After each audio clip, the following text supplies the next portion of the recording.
ভাই আমি মনে হয় আমি কোনো সময় বিশ্বাস করেন আলহামদুলিল্লাহ, আপনারা তো অনেকেই জানেন না আমি আল্লাহর বহুত লাখ লাখ শুকর আদায় করি। জানেন কেন শুকর এমনি তো করি, আরো বেশি করি। আজকে দেখেন আমাদের যিনি দাদা ছিলেন, আমাদের মাই গ্রেট ফাদার ওয়াজ নট মুসলিম, আমাদের দাদা হিন্দু মানুষ। আমাদের দাদা কি ছিল? হিন্দু মানুষ ছিল। আর দাদার নাম ছিল হরিকৃষ্ণ চক্রবর্তী।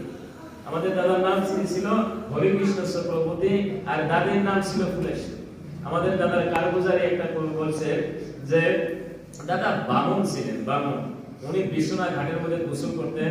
গোসল করার সময় গোসল সময় করতেন, বামনরা করে গোসল করে সকালে করে গোসল করার সময় ওই একদিন হঠাৎ করে যে সময় গোসল করতে গেছে, দেখছে একটা বহুত সুন্দর পাগড়িওয়ালা মানুষ, একটা লাঠিওয়ালা মানুষ, একটা জুব্বাওয়ালা মানুষ আয়ামনাকে ডাকতেছে।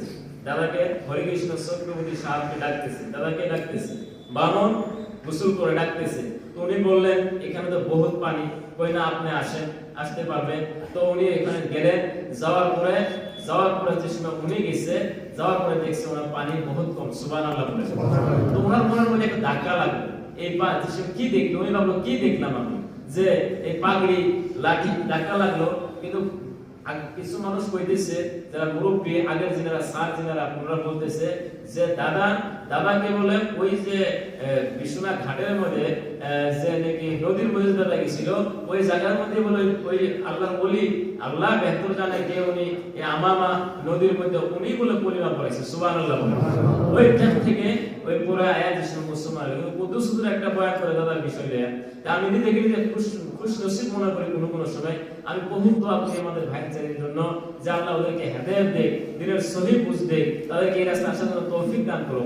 কেননা দেখেন আজকে যদি আমার দাদা যদি কনভার্ট না হইতো, আজকে যদি ইসলাম গ্রহণ না করতো, কলিমা না পড়তো, হয়তো আজকে আমি বেদিন হয়ে থাকতাম।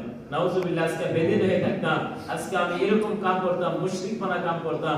আল্লাহ রাসূলকে আমি চিনতাম না। আমি আল্লাহ রব্বুল আলামিন কমাস কম আমাকে তো আল্লাহ চিনার শক্তি দিয়েছে, আল্লাহর পরিচয় পাওয়ার শক্তি দিয়েছে। তো ভাই এটি একটা বহুত বড় নিয়ামত। এই জন্য আপনাকে তো আরো বেশি নিয়ামত।